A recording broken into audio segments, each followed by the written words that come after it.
It's a story whispered in the shadowy corners of history, a tale of the unkillable man, the Siberian mystic Rasputin. He's the boogeyman of the Romanov dynasty, a figure of almost supernatural resilience, remembered less for his life and more for his impossible death. The legend paints a picture of a man who simply refused to die. Cyanide enough to fell an army, baked into cakes and swirling in wine, ingested with baffling nonchalance. His assassins, Prince Felix Yusupov among them, watched in terror as the poison supposedly had no effect. He ate, he drank, he laughed, completely unmoved. This chilling immunity became the cornerstone of his dark renown, cementing him in popular imagination as something more than human, a sorcerer impervious to mortal toxins.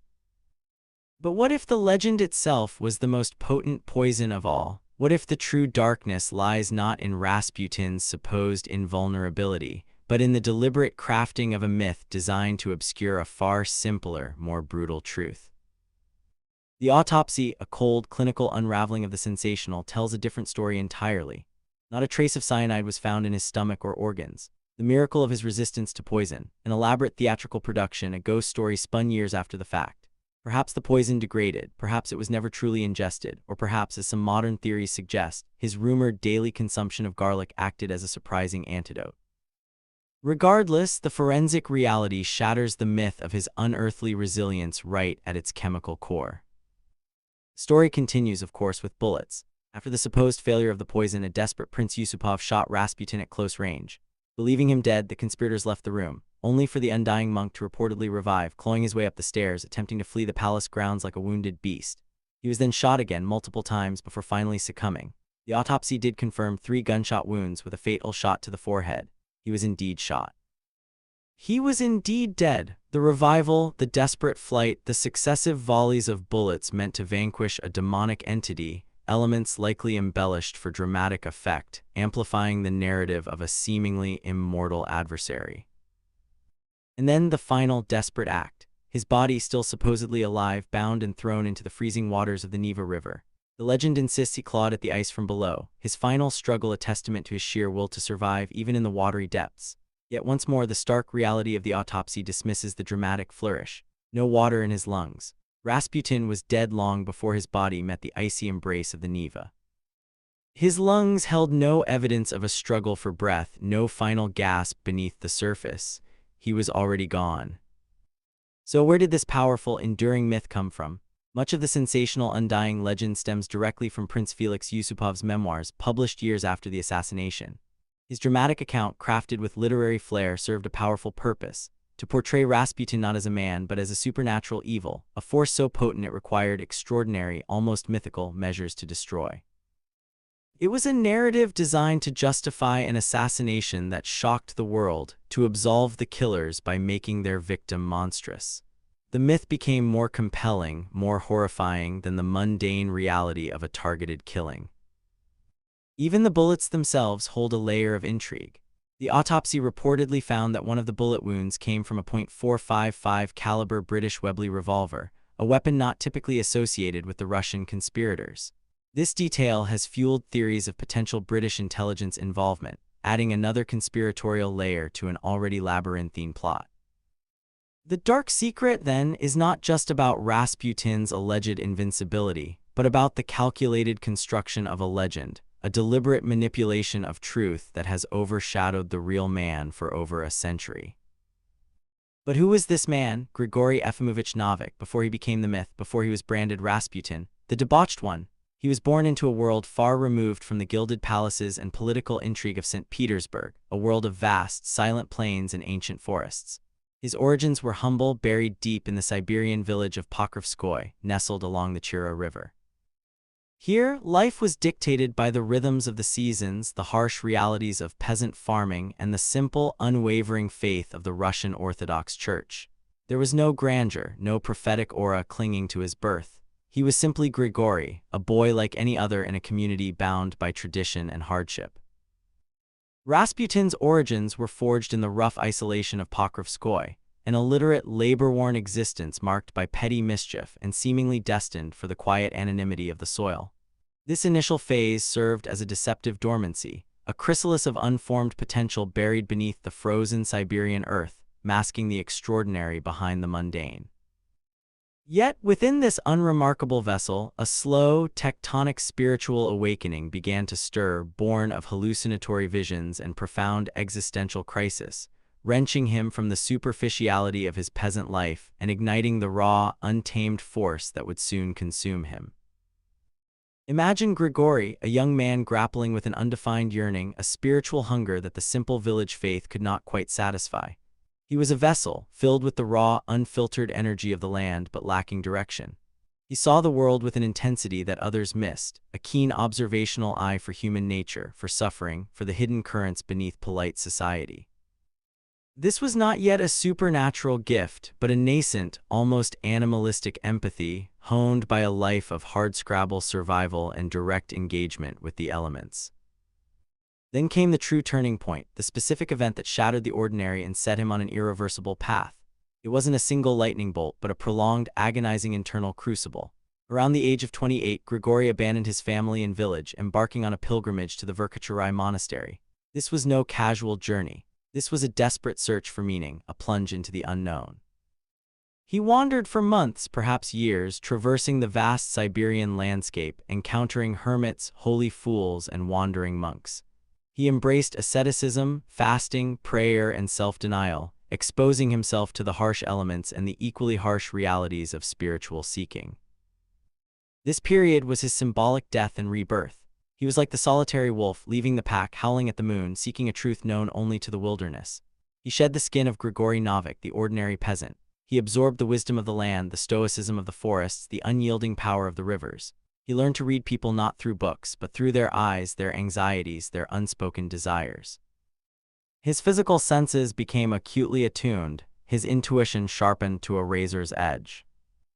It was during these wanderings that he began to cultivate his unique brand of spirituality, a blend of orthodox mysticism, folk magic, and a deeply personal, often unconventional interpretation of faith. He saw God not just in churches, but in the raw beauty of nature, in the suffering of humanity, even in the depths of sin. He believed true repentance could only come after a full embrace of one's dark side, a radical concept that would later scandalize polite society. This intense, solitary period was his spiritual forging. His breakthrough was not a sudden revelation from on high, but the gradual, painful realization of his own innate power, his ability to connect with people on a visceral level, to soothe their anxieties, and to command their attention. He discovered a profound sense of self, a calling that transcended the boundaries of his village and his former life. He emerged from the wilderness not as the old Grigory, but as a transformed individual, a starets asterisk, a holy man ready to return to the world with a new purpose, a new identity, and a profound, albeit controversial, understanding of faith in human nature. He was no longer just Grigory Efimovich Novik. He was Rasputin, the man who would become a legend, forged in the crucible of Siberia, and now, finally, ready to step onto the stage of history. He returned to Pokrovskoye not as a prodigal son, but as a living paradox. The villagers, once dismissive of Grigory Novik, now found themselves confronted by Rasputin, a man whose eyes held the vast, unsettling quiet of the Siberian wilderness. His gaze, once shifty, now pierced with an unnerving intensity, as if he saw not just the surface of a person but the tangled roots of their soul. Whispers preceded him, tales of visions, of divine encounters in the desolate taiga.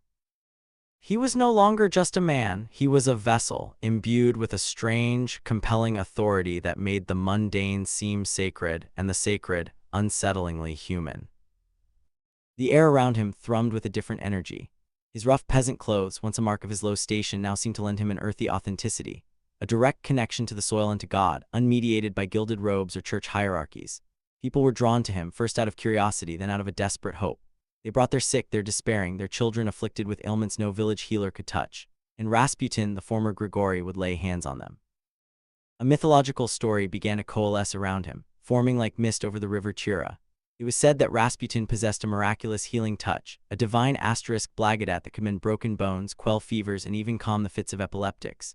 Mothers swore he had whispered away their children's fevers. Husbands claimed he had restored their wives' sanity. He was seen as a living saint, a wonderworker walking among them, his presence alone a balm. Rasputin's reputed miraculous powers were not born of divine intervention, but of a visceral mastery of the human psyche, honed within the crucible of his own solitude.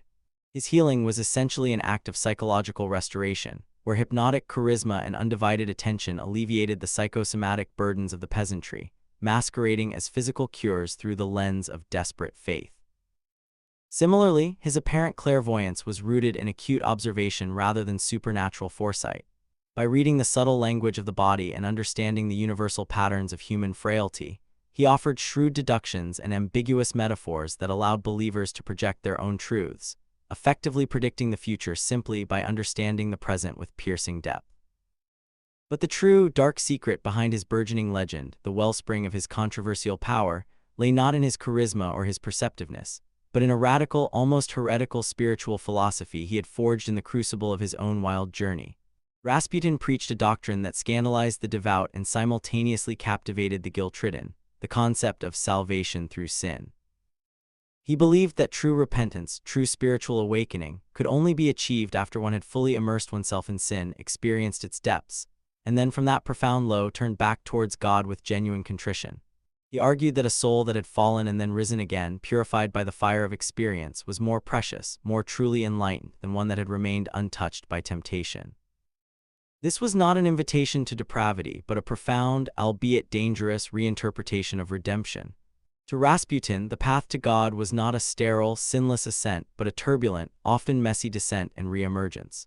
He saw human nature as inherently flawed, and rather than denying this flaw, he embraced it as an intrinsic part of the spiritual journey. This philosophy resonated deeply with those burdened by guilt, those who felt alienated by the rigid doctrines of the Orthodox Church which offered little solace for their very human failings. He offered them not condemnation but understanding, a path to forgiveness that acknowledged their struggles rather than ignoring them. He presented himself as a guide through the darkness, one who had himself traversed the shadowed valleys of sin and returned with enlightenment. This deeply personal and profoundly controversial breakthrough was the cornerstone of his power. It was his unique offering to a world starved for spiritual authenticity. He had reconciled his own past as a sinner, his own erratic behavior, by reframing it as a necessary part of his spiritual development. He had emerged from the wilderness convinced that his unconventional path, his direct, unmediated connection to God, was not only legitimate but superior. He believed himself chosen, not despite his flaws, but in a strange way because of them. He had found a way to transmute his perceived weaknesses into strengths, his human fallibility into a divine mandate. This was his great transformation, his personal breakthrough, the realization that the dark secret of sin could be, for him and for those he guided, the very gateway to a more profound, more authentic faith. He was no longer merely a starets asterisk. He was a living embodiment of a radical, transformative truth, ready to step beyond the confines of his village and bring his message and his unsettling power to a world far grander and far more desperate than he could yet imagine.